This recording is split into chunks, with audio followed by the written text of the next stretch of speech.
महासागर न्यूज. घराणेशाहीची टीका, राजकीय चिखलफेक, सातत्यानं होणारं वैयक्तिक दूषणे, ट्रॉलिंगचा महापूर आणि पक्षाला लागलेली गळती. कोणत्याही सामान्य नेत्याच्या राजकीय अंत घडून आणण्यासाठी एवढं सामर्थ्य पुरेसं ठरते. परंतु जेव्हा या पाशवी राजकीय आक्रमणातून एखादा नेता फिनिक्स पक्षाप्रमाणे भरारी घेतो, तेव्हा त्या डाऊनफॉल नंतरचा कमबॅकची चर्चा इतिहासाच्या पानावरती सुवर्ण अक्षराने लिहावीच लागते.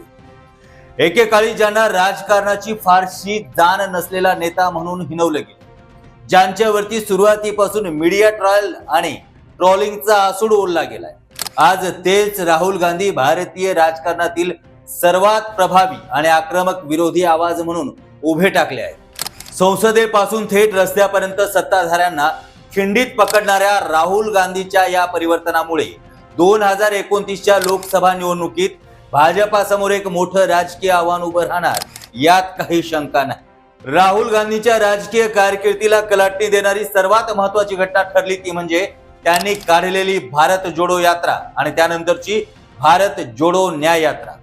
हजारो किलोमीटरचा पायी प्रवास करून त्यांनी थेट तळागाळातील जनतेशी संवाद साधला.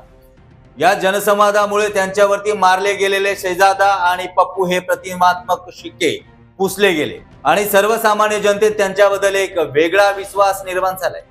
आज ते केवळ काँग्रेसचे नेते राहिले नाही, तर संपूर्ण देशातील विरोधी पक्षाचा एक मजबूत चेहरा बनला आहे.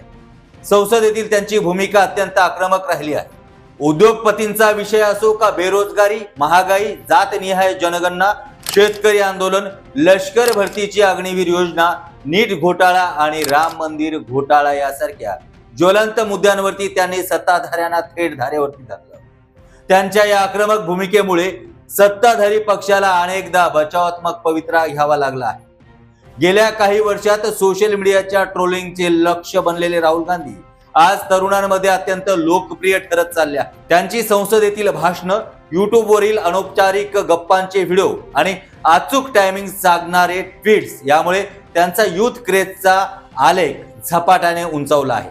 मात्र राहुल गांधींचं नेतृत्व परिपक्व आणि आक्रमक झाले असले तरीही 2029चा महासंग्राम जिंकणं हे केवळ एका व्यक्तीच्या भरवशावरती काँग्रेससाठी सोपं नसेल. राजकारणातील काही तटस्थ आणि वास्तववादी पैलूंचा विचार करणं येथे अत्यंत गरजेचं आहे. भाजपा या जगातील सर्वात मोठा राजकीय पक्षापैकी एक आहे. त्यांच्याकडे मजबूत संघटनात्मक जाळं, तळागाळातील निष्ठावंत कार्यकर्ते आणि नरेंद्र मोदी यांच्यासारखी तगडी नेतृत्व फळी आहे. या विशाल यंत्रणेला मुकाबला करणं काँग्रेससाठी मोठं आव्हान ठरणार आहे. 2024च्या लोकसभा निवडणुकीत विरोधकांना मिळालेलं यश हे सामूहिक होतं.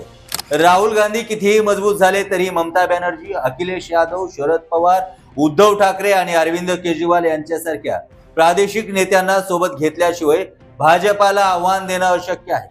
इंडिया आघाडीत एकजूट टिकून ठेवणं, जागा वाटप सुरळीत करणं आणि अंतर्गत मतभेद बाजूला सारणं हेच आघाडीची खरी कसोटी असेल. दुसरीकडे महाराष्ट्र सारख्या राज्याचा विचार केल्यास येथील काँग्रेसची स्थिती जरा वेगळीच आहे. येथे अंतर्गत गटबाजीचं चित्र दिसून येते.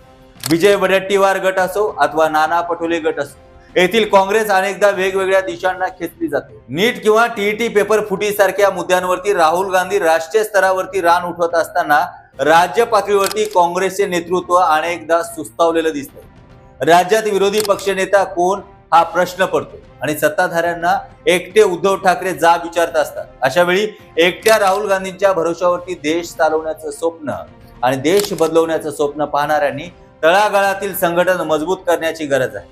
विरोधी पक्ष हा एकट्याच्या भरोशावरती मजबूत होत नसून त्यासाठी सर्वांच्या सहकार्याची आणि कठोर परिश्रमाची जोड लागते. भाजपमध्ये सध्या दिसणारी सुसूत्रता आणि काँग्रेस संघटन यांचा अभ्यास करून काँग्रेसनं स्वतःचं संघटन वाढवणं आवश्यक आहे. थोडक्यात सांगायचं झालं तर राहुल गांधी यांनी काही वर्षांमध्ये आपल्या राजकारणाची दिशा आणि दशा दोन्ही बदलली आहेत. ते आज एक परिपक्व आणि आक्रमक नेते म्हणून प्रस्थापित झाले आहेत, यात काही शंका नाही. मात्र 2029च्या महासंग्रामात भाजपाला पराभूत करण्यासाठी राहुल गांधींची वैयक्तिक प्रतिमा पुरेशी ठरणार नाही, तर त्याला काँग्रेसची मजबूत संघटनात्मक बांधणी आणि मित्र पक्षाची खंबीर साथ याची जोड द्यावीच लागेल. जर राहुल गांधींचा हा परफॉर्मन्स असाच टिकून राहिला तर उद्याच्या भविष्यात नरेंद्र मोदींसमोर राहुल गांधींचा चेहरा एक तगडा पर्याय म्हणून नक्कीच उभा राहणार आहे. तुम्हाला काय वाटतं, येणारे पंतप्रधान कोण, राहुल गांधी का नरेंद्र मोदी? तुमचं मत नक्कीच कमेंट बॉक्समध्ये कळवा आणि व्हिडिओ आवडला असेल तर जास्तीत जास्त शेअर करा. पुन्हा भेटूया पुढील कार्यक्रमात. तोपर्यंत नमस्कार.